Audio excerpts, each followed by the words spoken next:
La mañana del 22 de diciembre, mientras estallaban las botellas de champán en medio de nuestro taller textil en Madrid, yo estaba limpiando los trozos de tela del suelo con una escoba en la mano. Carla, a quien llamaba mi querida amiga, con la que compartía mi café cada mañana, levantaba en el aire el billete de lotería de 4 millones de euros y gritaba. Nuestras miradas se cruzaron. Corrí hacia ella, abrí mis brazos para abrazarla. Pero la mirada que Carla me dirigió no era la de una amiga. Esa mirada era la que se le da a un perro callejero. Para María, dijo con una voz helada. ¿A dónde vas? No toques ese billete. Tú no pusiste el dinero. Tú ya no eres una de nosotras. En ese momento entendí que lo que me habían robado no era solo mi parte de 20 euros del billete, sino mi honor. Hola a todos. Mi nombre es María. Les recomiendo encarecidamente que escuchen esta historia que les voy a contar hasta el final, porque narra cómo una persona puede ser ignorada por quienes consideraba amigos. Todo por dinero.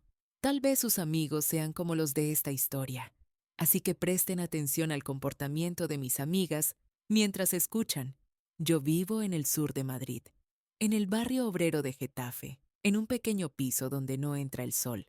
Mi vida es como la aguja de una máquina de coser, siempre entrando y saliendo en el mismo punto, pasando de forma silenciosa y monótona. Trabajo en el taller textil Velázquez desde hace 15 años. Aquí todos me conocen como la María Silenciosa. No chismeo sobre nadie, coso los desgarros de todos. Me quedo a tarea hacer horas extras y nunca me quejo. En el taller había un grupo, las Divinas, 5 mujeres. La líder del grupo, Carla, era el personaje más genial y dominante del taller. Me habían aceptado entre ellas como la amiga ingenua que hace los recados. Les compraba el café, ocultaba sus errores al jefe, escuchaba sus problemas, y ellas me decían, querida María. Yo creía en ese falso cariño porque estaba sola. En España cada año, el 22 de diciembre, la vida se detiene. Se sortea la lotería de Navidad y nosotras, como cada año, decidimos comprar un billete compartido, 20 euros por persona. Pero ese lunes por la mañana, mientras venía al trabajo, me robaron la cartera en el metro. Entré al taller llorando. Mi cartera desapareció, dije. Todo mi sueldo, mi identificación, todo se fue. Carla se acercó a mí. Me abrazó. Ay, María, lo importante es que estés bien, dijo. Carla, dije con timidez. El dinero de la lotería. No puedo darte los 20 euros ahora. Déjenme fuera este año. Carla se rió. En ese momento me pareció la mejor persona del mundo. No digas tonterías, chica, dijo. Somos una familia. Yo pondré los 20 euros en la caja por ti. Cuando cobres tu sueldo o cuando nos toque el premio, me lo pagas. ¿Cómo te vamos a dejar fuera? Se me llenaron los ojos de lágrimas. Gracias, Carla, dije. Prometo que te pagaré en cuanto pueda. Las otras chicas también asintieron. Claro, cariño, no te preocupes, dijeron. Me sentí aliviada. Yo también tenía derecho en ese billete. Se había hecho una promesa. Y llegó la mañana del 22 de diciembre. Las radios estaban encendidas en el taller. Se escuchaba la voz de ese famoso coro de niños. 4 millones de euros. Yo estaba en la esquina, trabajando en la máquina remalladora. Las chicas estaban reunidas alrededor de la radio, esperando con el billete en la mano. De repente, el locutor de la radio leyó el número, 86.148. Hubo un silencio sepulcral de un segundo en el taller. Luego, el grito de Carla hizo temblar los cristales. ¡Ganamos! ¡Ganamos, chicas! ¡El premio gordo! ¡Nos tocó el gordo! El taller se convirtió de repente en un carnaval. Las chicas se abrazaban, saltaban, lloraban. El jefe salió de su oficina. Estallaron confetis. Yo también me levanté de la máquina. Sentía que el corazón se me iba a salir del pecho. Mi vida estaba salvada. Ya no tendría que vivir en esa casa oscura. Pagaría mis deudas. Con una enorme sonrisa en mi rostro y lágrimas en mis ojos, corrí hacia ellas. No lo puedo creer, grité. Lo logramos. Extendí mis brazos hacia Carla. Carla dejó de abrazar a las otras chicas. Se volvió hacia mí. Su sonrisa se desvaneció. Una expresión metálica y fría que nunca antes había visto se instaló en su rostro. Levantó la mano como diciendo, «Alto». «Un momento, María», dijo. Su voz era tan alta que reprimió el sonido de la música. Todos callaron.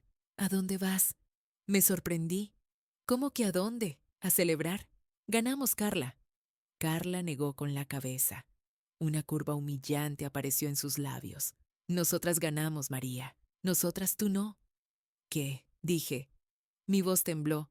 Pero tú dijiste que... Dijiste que pondrías el dinero por mí. Dijiste lo pagas con el sueldo». Carla soltó una carcajada. Se volvió hacia las otras chicas. «Chicas, ¿María les dio el dinero?» Las otras 4 mujeres. Esas mujeres que me decían, querida, todas bajaron la cabeza o miraron a otro lado. Una dijo, «No, yo no vi dinero». «¿Lo ves?», dijo Carla. «Si no hay dinero, no hay billete, María. Estas cosas no funcionan con palabras. Esto es un negocio». «Pero me robaron la cartera», grité. «Confié en ti». «Ese es tu problema, cariño», dijo Carla. Destapó la botella de champán. La espuma se derramó sobre ella. «Tu pobreza y tu descuido son tu problema. Ahora quítate de ahí. Nos arruinas la foto. Nosotras las millonarias vamos a celebrar». Me empujó. Caí al suelo, entre los trozos de tela. Ni siquiera el jefe dijo nada. Porque tenía frente a él a 5 nuevas millonarias, no quería molestarlas. Mientras estaba sentada en el suelo, escuché sus risas. Mientras ellas celebraban, yo había perdido la oportunidad de mi vida y mi honor por solo 20 euros. Pero en ese momento, en el suelo, entre el polvo de las telas, recordé algo. Ese día, el día que me robaron la cartera. Después de hablar con Carla, le había enviado un mensaje de WhatsApp desde el baño. Le había escrito, «Carla, muchas gracias por pagar por mí, te quiero». Y ella había respondido. Recordaba la respuesta. Metí la mano en mi bolsillo. Saqué mi teléfono. Con manos temblorosas abrí WhatsApp. Encontré el mensaje. La respuesta de Carla estaba ahí. «Ni lo menciones, cariño. El billete es nuestro, que tengamos mucha suerte». Y un emoji de pulgar arriba. Miré la pantalla. Me sequé las lágrimas. Que beban champán. Yo tenía una bomba atómica en mis manos. Pero no ahora. Si detonaba esa bomba ahora, simplemente lo negarían. Esperaría su momento más feliz, más vulnerable. Me levanté. Me sacudí la ropa. «Tienes razón, Carla», dije en voz baja. Nadie me oyó. Estas cosas no funcionan con palabras, funcionan con pruebas. Salí de allí silenciosamente con el teléfono en la mano. Iba a ir a casa y hacer una captura de pantalla de ese mensaje. Pero cuando llegué a casa e intenté encender mi teléfono, la pantalla se puso negra. No encendió. Mi teléfono se había estropeado. Oh, el destino se burlaba de mí. Mi prueba estaba atrapada dentro de esa pantalla negra y ni siquiera tenía dinero para repararlo. Esa noche, mientras mis amigas ricas daban entrevistas en la televisión, yo me senté en la oscuridad con un teléfono roto y un corazón roto. Pero no sabía que tocar fondo es el mejor lugar para tomar impulso. Esa noche, con mi teléfono roto en la mano, lloré hasta el amanecer en mi habitación oscura. Ese teléfono no era solo un dispositivo, era mi justicia, mi derecho, mi futuro. Pero no encendía. La pantalla me miraba como una lápida negra. Con las primeras luces de la mañana, salí de casa. En las calles traseras de Getafe, encontré a un reparador de teléfonos pakistaní. «Por favor», le dije al hombre, poniendo el teléfono en el mostrador. «Tienes que encender esto. Mi vida está ahí dentro». El hombre examinó el teléfono, conectó cables, negó con la cabeza. «La placa base está quemada, hermana», dijo con su español roto. «La pantalla también se fue. Es difícil de arreglar. Se necesitan piezas». «¿Cuánto?», pregunté con el corazón oprimido. 150 euros. 150 euros. Solo tenía 5 euros en el bolsillo. Faltaban 2 semanas para mi día de pago y me habían robado la cartera. No me hagas esto, hermano, dije. No tengo dinero. ¿Puedo pagar después? El hombre empujó el teléfono de vuelta. Esto no es una organización benéfica, hermana. Tomé el teléfono. Fui desesperadamente al taller, a mi trabajo. Tal vez podría explicarle la situación al jefe. Tal vez me daría un adelanto. Después de todo, llevaba 15 años allí. Aunque el grupo Las Divinas se fuera, yo me quedaría. Yo haría el trabajo. Cuando entré al taller había un silencio extraño. No había ese ruido habitual de máquinas, ese crujido de telas. En la mesa de la esquina, las sillas vacías de Carla y las otras 4 chicas estaban allí. Sus mesas estaban llenas de flores. Habían colgado globos que decían «Adiós millonarias». Ellas ya no pertenecían a este lugar. Me dirigí a mi propia máquina, pero mi máquina estaba apagada. Había una caja encima, una caja con mis objetos personales. Nuestro jefe, el señor Martínez, salió de su oficina. No podía mirarme a la cara. Sostenía un sobre rosa en la mano. En España, un sobre rosa significa «estás despedida». «Señor Martínez», dije, «¿qué significa esto?» Martínez estaba sudando. «Lo siento, María», dijo. «Estamos reduciendo personal. Tenemos que separar nuestros caminos». «¿Reducción?», grité. «Llevo 15 años aquí. Soy su mejor costurera. Las chicas se fueron. ¿A quién creen que le quedará el trabajo?». Martínez evitó mi mirada. Habló susurrando. «María, no insistas». Carla llamó. «¿Carla?». «Sí, quieren ser nuestras accionistas mayoritarias. Se ofrecieron a comprar el taller, pero tenían una sola condición. No quieren verte aquí.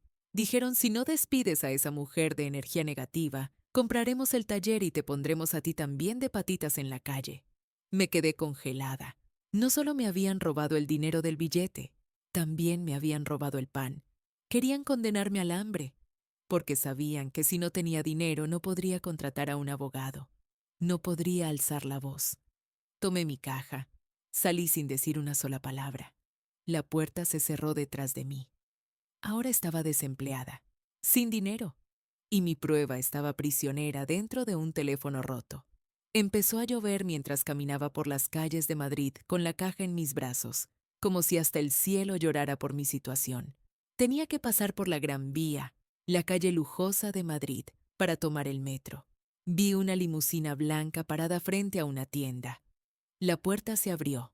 Reconocí a las mujeres que bajaban entre risas. Carla y las demás. Tenían bolsas de Gucci, de Prada en las manos. Carla llevaba un abrigo de piel blanca inmaculada. Me vieron. A la miserable María, empapada, parada con su caja de despido en la mano. Carla se bajó las gafas de sol. Se acercó a mí. Sacó 50 euros de su bolsillo. «Toma, cariño», dijo tirando el dinero dentro de mi caja. «Esto no es el dinero de tu billete. Es nuestra limosna. Ve y tómate una sopa caliente. Y no vuelvas a aparecer ante nosotras. Ahora estamos en ligas diferentes». Las otras chicas se rieron disimuladamente. Subieron a la limusina y se fueron. Esos 50 euros se pegaron sobre mis tijeras mojadas dentro de la caja. Quise tomarlos y romperlos. Quise tirárselos a la cara. Pero no lo hice, porque en ese momento se me ocurrió algo. Este dinero no alcanzaba para reparar mi teléfono, pero en casa tenía una sola cosa que me quedó de mi madre. Si la vendía, podría arreglar el teléfono. Corrí a casa. Saqué esa pequeña bolsa de terciopelo de debajo de mi almohada. Dentro estaba el anillo de bodas de oro de mi madre. «Vende esto solo si estás en una situación muy difícil, María», me había dicho antes de morir. No podía haber una situación más difícil que esta. Fui a la joyería. Le di el anillo. 180 euros, dijo el hombre. «De acuerdo», dije. «Démelos». Tomé el dinero. Fui corriendo al reparador pakistaní. «Hazlo», dije golpeando el dinero en la mesa. «Enciende este teléfono. Hagas lo que hagas, enciéndelo». El hombre sonrió al ver el dinero. «Ven en 1 hora, hermana». Me senté en la acera frente a la tienda durante 1 hora. bajo la lluvia. Finalmente el hombre me llamó. Se encendió. Dijo, pero la pantalla va y viene. Saca tus datos de inmediato. Tomé el teléfono en mi mano. Presioné el botón de encendido. La pantalla se iluminó. Esa luz tenue fue como el sol para mí. Entré inmediatamente a WhatsApp. Encontré el chat con Carla. El mensaje estaba allí. Ni lo menciones, cariño. El billete es nuestro. Que tengamos mucha suerte. Mis lágrimas fluyeron. Mi prueba estaba allí. Hice una captura de pantalla de inmediato. Me la envié a mi propio correo electrónico. Pero luego, cuando me desplacé hacia abajo en la pantalla del chat, noté algo que había pasado por alto ese día. Carla me había enviado una nota de voz después de ese mensaje, pero como me habían robado la cartera, no la había escuchado en ese momento, y luego lo olvidé. La marca de no escuchado estaba sobre la nota de voz. Fecha, 20 de diciembre, es decir, 2 días antes del sorteo de la lotería. Mi dedo presionó el botón de reproducir temblando. Me llevé el teléfono a la oreja, y lo que escuché me heló la sangre. Esto no era solo un robo de billete. Esto era una conspiración premeditada. En la nota de voz, Carla hablaba con alguien por teléfono, pero se había olvidado de colgar. Me lo había enviado accidentalmente como nota de voz. Y en esa grabación hablaba con un abogado. Escucha, señor abogado, si sale el premio gordo, ¿cómo sacamos este dinero de la empresa? ¿Cómo borramos a esa estúpida de María de la sociedad? Encuéntrame una excusa legal. No quiero que ella huela ni un centavo. Casi se me cae el teléfono de la mano. Carla había planeado estafarme incluso antes de comprar el billete. Esta nota de voz no solo me devolvería mi dinero, sino que las enviaría a prisión por estafa agravada. Pero ahora el verdadero problema era este. ¿Cómo iba una costurera sin un centavo a iniciar esta guerra contra estas 5 mujeres millonarias que contrataron a los abogados más caros de España? Me acordé de mi vecino Pedro, ese ex estudiante de Derecho que dejó la universidad a medias y que ahora trabaja de camarero en los bares. Mi sangre se heló después de escuchar esa nota de voz en mi teléfono. Carla había planeado estafarme no solo después de comprar el billete, sino días antes de comprarlo. Esto era estafa agravada. Pero había un problema. Ellas tenían sus millones y los mejores abogados de España. Y yo solo tenía una grabación de voz y ni 5 céntimos en el bolsillo. Me acordé de Pedro. Pedro era un chico de 28 años, inteligente pero sin suerte, que vivía en el piso de abajo. Había tenido que dejar la escuela cuando su padre enfermó mientras estaba en el último año de la Facultad de Derecho, y ahora trabajaba de camarero en el bar El Gato Negro. Siempre decía, algún día me pondré esa toga, hermana María. Fui al bar a medianoche. Pedro estaba limpiando la barra. Hermana María, dijo al verme, estás pálida como la cal. Siéntate, te daré agua. Puse el teléfono en la barra.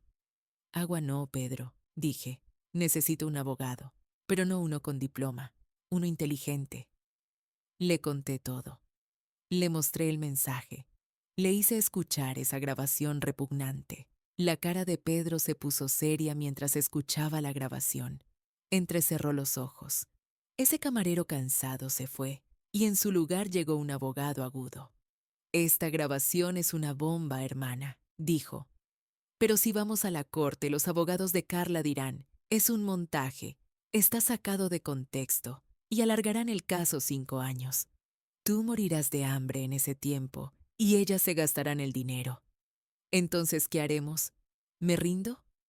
Pedro sonrió. Era una sonrisa diabólica. No. La corte es el último paso. Primero conquistaremos el castillo desde adentro. ¿Conoces la famosa frase de César, hermana? Divide y vencerás. ¿Qué quieres decir? Estas 5 mujeres, las divinas, ahora están unidas porque son cómplices. Pero ¿sabes cuál es la mayor debilidad de los criminales? La paranoia. Si les hacemos pensar que una de ellas está engañando a las otras, se comerán entre ellas. Y cuando empiecen a comerse entre ellas, una de ellas seguramente vendrá a nosotros y confesará. Pedro sacó papel y lápiz de debajo de la barra. El plan es este, dijo. Carla es la líder del grupo. Las otras son sus satélites. ¿Quién es el eslabón más débil? Pensé. Lucía, dije. Lucía siempre es cobarde y odia a Carla en secreto porque Carla coqueteó con su exprometido. Perfecto, dijo Pedro. Entonces metamos una pequeña duda en Lucía. Pedro escribió un mensaje al teléfono de Lucía desde una línea desechable, imposible de rastrear, que compró en un cibercafé. No había amenazas en el mensaje, solo había una advertencia amistosa. El mensaje era este: Querida Lucía, crees que dividieron los 4 millones de euros en 5, ¿verdad? Pero, ¿sabes del acuerdo de comisión secreta que Carla hizo con su abogado? Les dirá que el 20% del premio del billete se redujo por deducciones. Sin embargo, ese dinero irá a la cuenta suiza de Carla. Ten cuidado, el ladrón está más cerca de lo que crees. ¿Es esto cierto? Le pregunté a Pedro. No lo sé, dijo Pedro guiñando un ojo. Pero para alguien como Carla, es una situación definitivamente posible. Y para una mujer con ataques de pánico como Lucía, esto es suficiente. Presionamos el botón enviar. Al día siguiente llamé a mi amiga Rosa, la limpiadora de mi antiguo trabajo. Ella todavía estaba allí y había dicho que las divinas irían a recoger sus últimas cosas. Rosa, le dije, avísame cuando lleguen las chicas. Solo escucha. Por la tarde llamó Rosa. Hablaba susurrando. María, no lo puedes creer. Llegaron las chicas. No vinieron en limusina. Vinieron en taxi. Carla estaba muy alegre. Dijo, vamos a la cena de celebración. Pero Lucía tenía cara larga. Miraba mal a Carla todo el tiempo. ¿Qué pasó después? En el momento en que Carla dijo, chicas, mi abogado llamó, dijo que el dinero que recibiremos disminuirá un poco después de deducir impuestos y gastos. Lucía explotó. Según lo que contó Rosa, Lucía le había gritado a Carla delante de todos. ¿Qué gastos, Carla? ¿O son esas deducciones secretas? ¿Nos tomas por estúpidas? Carla estaba en shock. ¿Qué tonterías estás diciendo?, había gritado. Las otras chicas intentaron intervenir, pero la semilla de la duda ya estaba sembrada. Ese grupo tan unido ahora se miraba con ojos de ¿acaso me está estafando? Pedro tenía razón. El dinero las había unido, y ahora el dinero las iba a separar. Por la noche fui al bar de Pedro. Funcionó, Pedro, dije. Lucía y Carla se pelearon. Pedro tomó un sorbo de su cerveza. Esto es solo el comienzo, hermana María, dijo.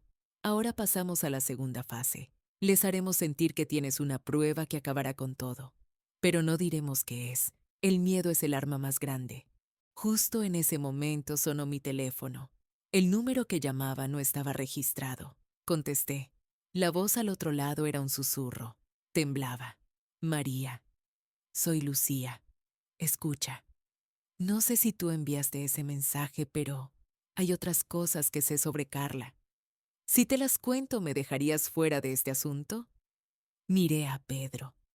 Sonrió e hizo la señal de «está bien». Habían picado el anzuelo. Acordé reunirme con Lucía a medianoche en un parque viejo. Me contaría cómo Carla cambió realmente el billete de lotería. Sí, no escucharon mal. Resulta que el billete ganador no era el billete que compramos juntas. Carla había cambiado los números. Pero cuando fui al parque, Lucía no estaba allí.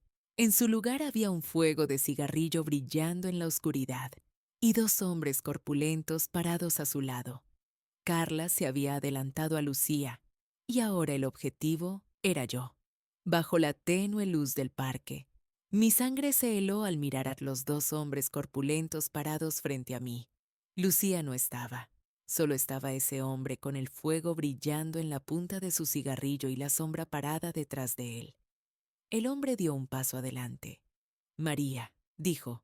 Su voz era tan fría como una lápida. La señora Carla te manda saludos. Y una advertencia. Las hormigas no bailan con elefantes. Ahora danos ese teléfono y vete de esta ciudad. Llevé mi mano al teléfono en mi bolsillo. No lo daría. Ese teléfono era mi honor. El hombre hizo un movimiento. No lo hagas difícil. Justo cuando iba a agarrar mi brazo, Un sonido agudo y ensordecedor de sirena de policía se elevó desde el otro extremo del parque. Luces azules y rojas comenzaron a bailar sobre los árboles. Los hombres entraron en pánico. ¡Maldición! ¡La policía! Me dejaron y corrieron hacia la oscuridad. Yo me derrumbé donde estaba. Temblaba. Una mano se extendió desde los arbustos y me levantó. Era Pedro. Tenía un teléfono en la mano y el sonido de la sirena provenía de una aplicación en ese teléfono. Las luces eran lámparas estroboscópicas que había puesto en su bicicleta.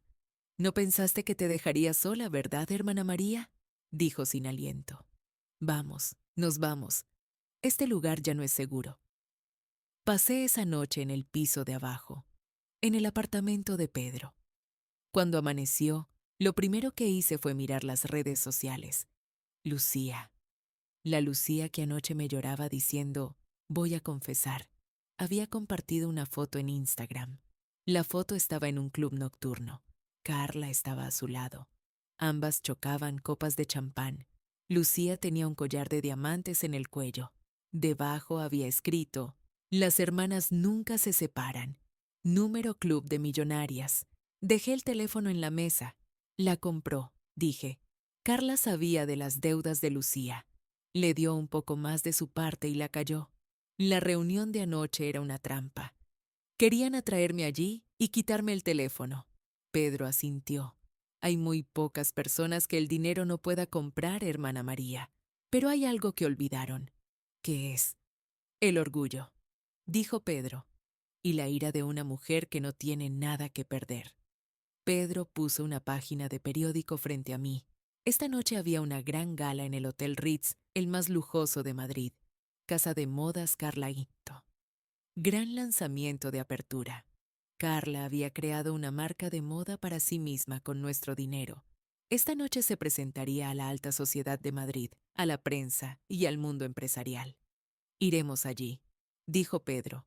¿Cómo? Dije. No me dejarán entrar por la puerta. No tenemos invitación. Además, mira lo que llevo puesto. Pedro sonrió. Tú eres costurera, hermana María. Y la mejor. Ellas robaron tu esfuerzo, ¿verdad? Entonces esta noche les mostrarás cómo se ve una verdadera reina. Entramos a casa en secreto. Saqué de mi armario esa tela de seda roja que había guardado durante años diciendo, la usaré un día especial. Me senté a la máquina. Cosí durante horas. Mi ira se mezcló con la aguja, mis lágrimas con el hilo. El vestido resultante no se parecía a los trapos que se vendían en las boutiques caras de Carla. Era un vestido noble, valiente y rojo sangre. Esto no era una prenda, era una armadura de guerra. Al caer la noche llegamos frente al Hotel Ritz. Pedro, no sé de dónde, se había puesto un uniforme de chófer y conducía un coche negro que le prestó su amigo. Paramos en la puerta. Bajé del coche. Mi vestido rojo, mi cabello, mi maquillaje. Incluso los guardias de seguridad en la puerta se sorprendieron. No me reconocieron. Pensaron que era una actriz famosa o la esposa de un diplomático. ¿Su invitación?, preguntó el guardia. Le mostré ese último mensaje que Carla me envió por WhatsApp. Aquel mensaje que decía, el billete es nuestro. Soy su socia, dije con voz helada. Soy su invitada especial. El guardia dudó, pero para no hacer esperar a la multitud detrás, dijo, adelante, señora. Entré. El salón era magnífico. Candelabros de cristal, champanes caros, flashes. Carla estaba en el escenario, hablando con el micrófono en la mano. Llevaba un vestido blanco. Jugaba el papel de ángel. A su lado estaban alineadas las divinas. Lucía también estaba allí, con su sonrisa falsa. Carla hablaba. Este éxito es obra de mi visión. Nosotras las mujeres podemos lograr todo solas. Yo empecé desde cero. Me deslicé entre la multitud. Mi vestido rojo brillaba como una gota de sangre entre esos falsos ángeles vestidos de blanco. Caminé hasta el frente del escenario. Carla me vio. Sus ojos se abrieron como platos. Su discurso se cortó a la mitad. El micrófono casi se le resbala de la mano. Lucía, al verme, dejó caer la copa que tenía en la mano. ¡Crash! Todo el salón cayó. Todos se preguntaban por qué la mujer en el escenario se había quedado congelada y quién era esa misteriosa mujer de vestido rojo frente al escenario. Miré a Carla a los ojos. Metí la mano en mi bolso. Carla pensó que sacaría un arma y retrocedió. Trató de hacer señas a sus guardaespaldas, pero no saqué un arma. Saqué mi teléfono y envié una solicitud de conexión a la red Bluetooth conectada al enorme sistema de sonido de ese salón. Pedro ya había hackeado la contraseña del sistema desde fuera. En la pantalla apareció el texto "conectado". Sabía que en el momento en que presionara el botón "reproducir" en mi teléfono, esa máscara de ángel de Carla caería. Pero había algo que no sabía. En ese salón no solo estaban la alta sociedad y la prensa. Los policías de la brigada financiera, a quienes Pedro había avisado en secreto, también estaban entre nosotros vestidos de civil. Carla intentó apagar el micrófono, pero ya era demasiado tarde. No comenzó a sonar mi grabación de voz, sino el registro de otro crimen que Pedro encontró en el último momento y que Carla confesó con su propia voz a través de los altavoces. Esa noche no se escucharían champanes, sino sonidos de esposas. Cuando mi dedo tocó el botón "reproducir" en la pantalla de mi teléfono, pareció que el tiempo se detenía en el salón. Los ojos llenos de miedo de Carla estaban sobre mí. Intentó gritar a los guardaespaldas: "Deténganla", pero no le salió la voz. Y luego, la voz de Carla resonó desde los altavoces en cada rincón de ese enorme salón con candelabros de cristal. Pero esta voz no era esa voz educada y falsa de mujer de negocios que acababa de usar con el micrófono. Esta era la grabación de esa arrogante llamada telefónica que Carla hizo con su contable mientras estaba borracha, la cual Pedro encontró. Grabación de voz, retumbando desde los altavoces. Voz de Carla: "Señor abogado, escúchame. No le daré su parte a esa estúpida de María. Ese dinero será mi capital, y esos idiotas de la oficina de impuestos también se quedarán con las ganas. ¿Transferiste la mitad del dinero a esa empresa fantasma en las Islas Caimán? Esta casa de modas es solo una fachada. El verdadero lavado de dinero lo haremos a través de la exportación textil. Nadie podrá rastrear esos 4 millones de euros. Fue como si una bomba hubiera explotado en el salón. Esos invitados de la alta sociedad, esos empresarios famosos, esos periodistas, todos se quedaron congelados. Lo único que rompía el silencio eran los flashes de las cámaras que estallaban uno tras otro. Carla gritó en el escenario: "¡Apáguenlo! ¡Es mentira! ¡Es un montaje! ¡Apaguen ese maldito sonido!". Golpeaba el micrófono, trataba de tapar los altavoces con la mano. Parecía un pájaro herido aleteando con su vestido blanco. El grupo Las Divinas a su lado, es decir, Lucía y las demás, se abrazaron de miedo. Lucía me miraba. En sus ojos había una expresión de "nos quemaste". Le sonreí. "Yo no las quemé, Lucía", dije para mis adentros. "Ustedes se quemaron a sí mismas cuando vendieron su alma por ese dinero". Justo en ese momento, 6 hombres y mujeres vestidos de civil saltaron de entre la multitud hacia el escenario. El hombre al frente levantó su placa: "Policía, delitos financieros, que nadie se mueva". Pedro tenía razón. No solo me había hecho escuchar esa grabación a mí, también se la había enviado por correo a la policía anoche. La Policía Nacional esperaba atrapar a Carla Infraganti. Esperaba que hiciera esa confesión de lavado de dinero en un lugar público. Y yo les había presentado esa escena en bandeja de plata. Los policías subieron al escenario. Carla gritaba: "¡No me toquen! Soy una diseñadora famosa". Pero cuando el oficial de policía le puso las frías esposas de metal en sus delicadas muñecas, todo el aire de Carla se desinfló. Su vestido blanco parecía un sueño manchado entre los uniformes oscuros de los policías. Las otras chicas empezaron a llorar. "Nosotras no tenemos nada que ver. Solo somos socias". La policía también las detuvo. "Darán su declaración en la central, señoras. Hay sospecha de complicidad y ocultación de pruebas". Mientras bajaban a Carla del escenario, los policías la pasaron frente a mí. Carla se detuvo. Sus ojos estaban llenos de odio, pero al mismo tiempo había un profundo asombro. Tú, dijo siseando, tú, esa perdedora de María, ¿cómo hiciste esto? Me acerqué a ella. Con mi vestido rojo brillaba como un fuego sobre su blancura apagada. Soy una costurera, Carla, dije.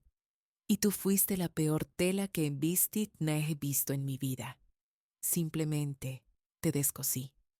Mientras los policías se la llevaban, los periodistas me rodearon. Me acercaron micrófonos a la cara. Señora, ¿quién es usted? ¿Usted publicó esa grabación? ¿Es socia de la señora Carla? Respiré hondo. Miré a las cámaras. Este era mi momento. El momento de la silenciosa María, que permaneció en la sombra durante años y cuyos derechos fueron usurpados. Soy María, dije. Mi voz era fuerte y clara. Soy la verdadera dueña de ese billete. Y lo que ven aquí esta noche no es un desfile de moda. Es la justicia subiendo a la pasarela. Pedro me saludó desde lejos. Levantó el puño en el aire como diciendo, «Vamos, hermana María». Esa noche, al salir del Hotel Ritz, dejé atrás a 5 mujeres llorando, flashes y sonidos de sirenas. Tal vez no tenía ni 5 céntimos en el bolsillo, todavía, pero tenía la cabeza alta y era la mujer más comentada de España. A la mañana siguiente, toda España despertó con mi cara. Los periódicos titulaban «La venganza de la Dama de Rojo». Mi teléfono no paraba de sonar. Abogados, canales de televisión. Pero la llamada real llegó por la tarde, de un número desconocido. Quien llamaba era ese misterioso contable en las Islas Caimán, del que Carla hablaba en esa grabación secreta y a donde fugaba el dinero. Y me dijo esto: «Señora María, Carla fue arrestada, pero yo tengo las contraseñas del dinero.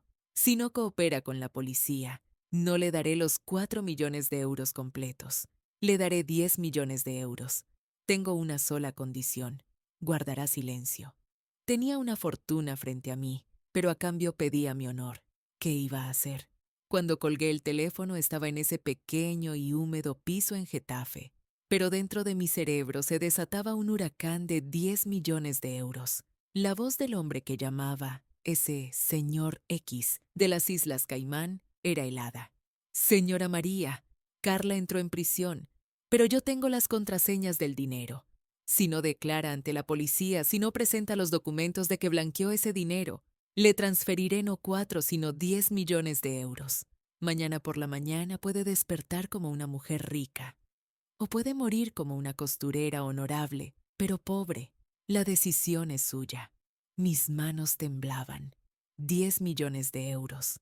Con este dinero no solo pagaría mis deudas, me mudaría de este barrio, viajaría por el mundo, tal vez crearía mi propia marca de moda. Carla y las demás ya estaban en prisión, cumpliendo su condena. ¿Por qué no tomar este dinero y vivir mi vida? ¿Quién lo sabría? Bajé corriendo. Llamé a la puerta de Pedro. Cuando Pedro abrió la puerta, se asustó al ver la expresión en mi rostro. «¿Qué pasó, hermana María? ¿Te amenazaron?» «No, Pedro», dije con voz temblorosa. «Intentaron comprarme». Le conté la oferta. Pedro se detuvo un momento. Un brillo pasó por sus ojos. Era joven, necesitaba dinero. 10 millones de euros también salvarían su vida. «Pedro», dije, «imagínate, también te salvaría a ti. Volverías a tu escuela. No te arrastrarías por los rincones de los bares». Pedro respiró hondo. Luego me tomó por los hombros. «Hermana María», dijo, «si tomas ese dinero, ¿qué diferencia tendrás con Carla? Ella también vendió su alma por dinero. No empezaste esta guerra por dinero. La empezaste por honor». Me miró a los ojos. «Además, estos hombres son mafiosos, hermana. Incluso si te dan ese dinero, ¿crees que te dejarán viva? Serás su cómplice. Te darán la punta de la cuerda y te quemarán a ti también». Pedro tenía razón. La codicia me había cegado. Lo que derrotó a Carla fue su codicia. Yo no caería en el mismo error. «¿Qué haremos?», dije. Pedro sacó su teléfono. «Llamaremos a la policía, pero actuaremos ante ellos como si hubieras aceptado la oferta. Media hora después estábamos en la oficina del comisario jefe Ortega de la Brigada Financiera. Ortega escuchó el plan y lo aprobó. Este hombre es un lavador de dinero internacional, apodado el Fantasma. Llevamos años tras él, pero nunca dejó rastro. Si te pones en contacto con él, podemos localizarlo. Puse mi teléfono en la mesa. Los policías conectaron dispositivos de escucha y sistemas de rastreo. Llama, dijo el comisario. Con dedos temblorosos devolví la llamada a ese número desconocido. Contestó al segundo tono. ¿Su decisión? Dijo esa voz fría. Respiré hondo. Acepto, dije. Quiero el dinero. ¿Qué tengo que hacer? El hombre se rió. Una elección inteligente, señora María. Ahora escúcheme bien. Mañana a las 12 del mediodía irá a las taquillas de consigna en la estación de tren de Atocha. En la taquilla número 402 dejará todas las pruebas digitales que tiene y un papel firmado indicando que no cooperará con la policía. A cambio, encontrará una memoria USB en la taquilla. En esa memoria están los códigos de acceso de una cuenta anónima en Suiza. El dinero está ahí. De acuerdo, dije. Lo haré. Colgué el teléfono. El comisario Ortega se volvió hacia su equipo. Detectamos la señal. El técnico asintió. La señal no es de las Islas Caimán. Viene de Madrid. El hombre está aquí, muy cerca de nosotros. Al día siguiente, 12 del mediodía. Caminaba con un sobre en la mano por el enorme vestíbulo con jardín tropical de la estación de Atocha. Estaba rodeada de policías de civil. Pedro me observaba desde lejos. Llegué frente a la taquilla número 402. Puse el sobre, con papeles en blanco dentro, en la taquilla. Cerré la puerta y comencé a esperar. Pasó media hora. Nadie vino. La voz del comisario llegó por mi auricular. Espera, María. Alguien se acerca. De entre la multitud, un hombre con capucha y mochila caminaba hacia las taquillas. Extendió la mano. Ingresó la contraseña para abrir la taquilla número 402. Justo cuando tomaba el sobre. ¡Policía! ¡Al suelo! Los policías de civil se abalanzaron sobre el hombre. El hombre fue tirado al suelo. El comisario Ortega le bajó la capucha al hombre. Me quedé en shock. Este hombre era ese asistente, el chico borroso con gafas que estaba parado detrás del escenario en el lujoso lanzamiento de Carla, dándole agua. Resulta que el contable fantasma era la persona que parecía menos confiable, la que estaba más cerca de Carla. En la computadora portátil que salió de la mochila del chico, no solo estaba el dinero que Carla robó, sino registros de muchas otras transacciones ilegales. Y cuando la policía descifró las contraseñas en esa computadora, también llegó al rastro de mis 4 millones de euros robados. El dinero todavía estaba en una cuenta bloqueada. Y como probé legalmente que era socia de ese billete, gracias a los registros de WhatsApp y la grabación de voz que encontró Pedro, el tribunal confiscaría el dinero y me lo devolvería.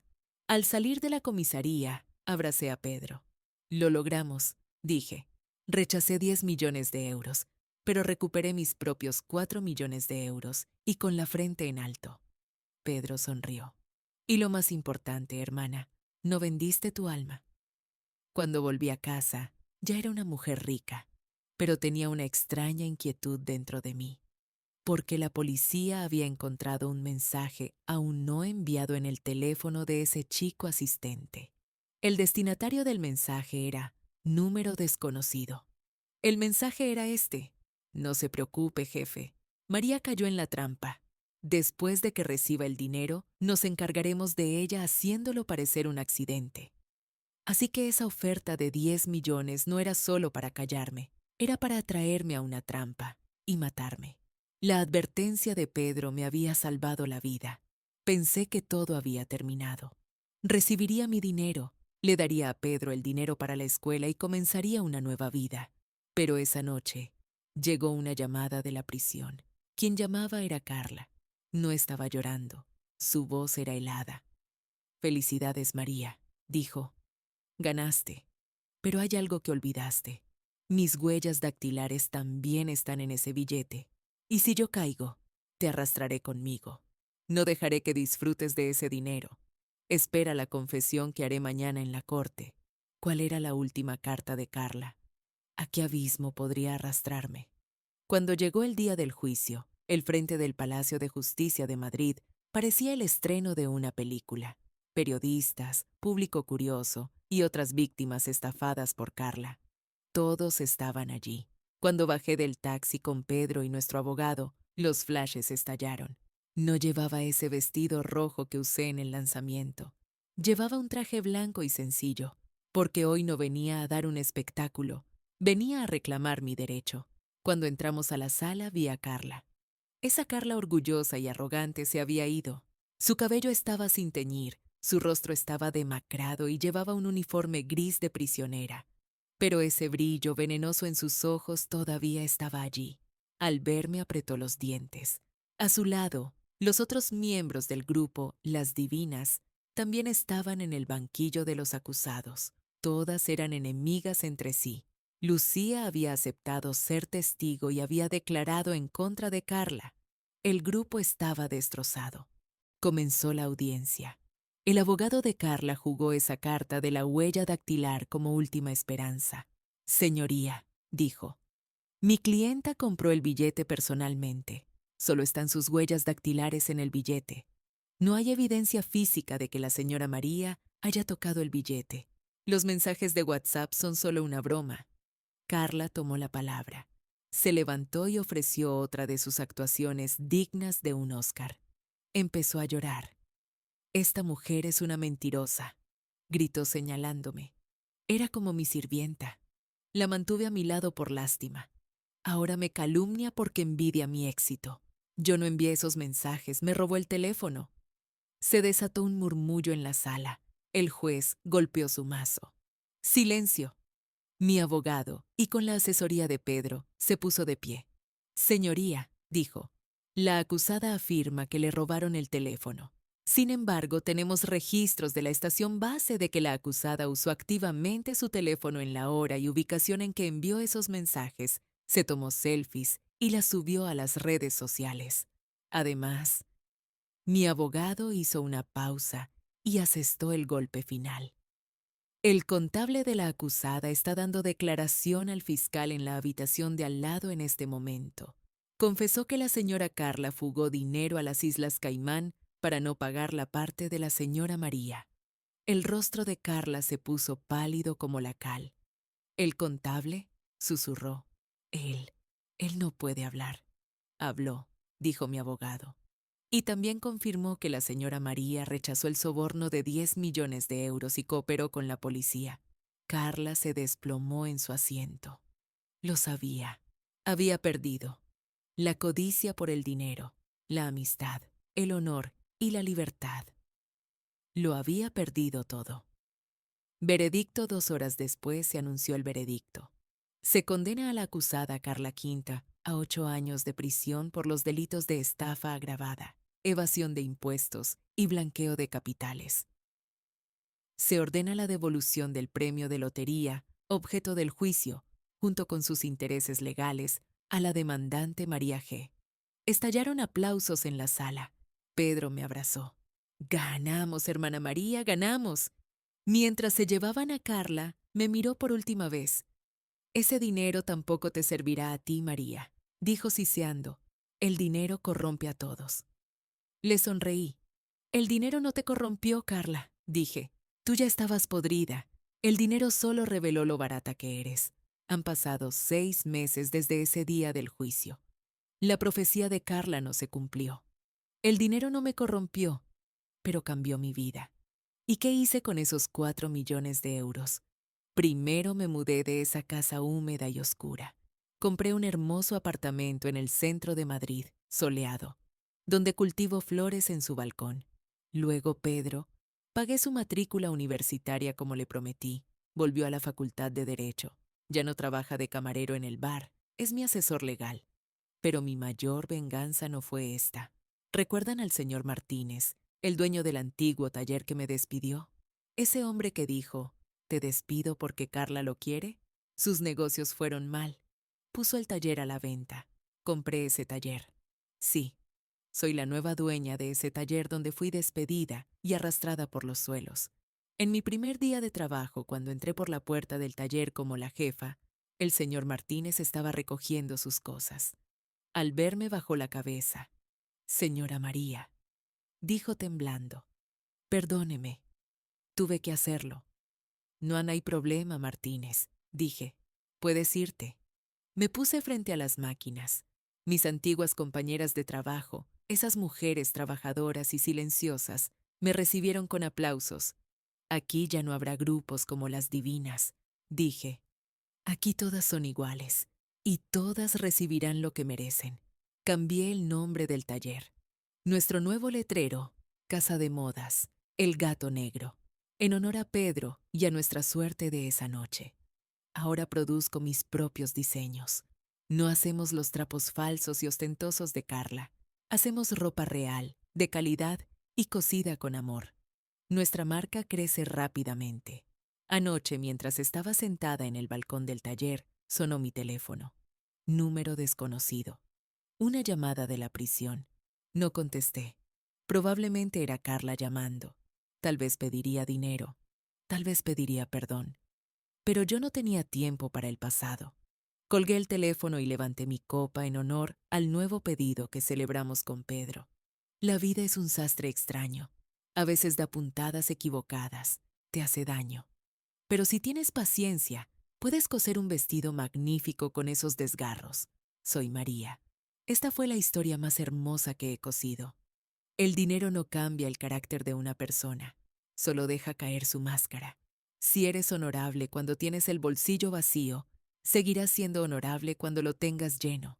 Elijan bien a sus amigos y nunca, pero nunca renuncien a buscar sus derechos, porque a veces el premio mayor no es el dinero, es el respeto propio que ganan.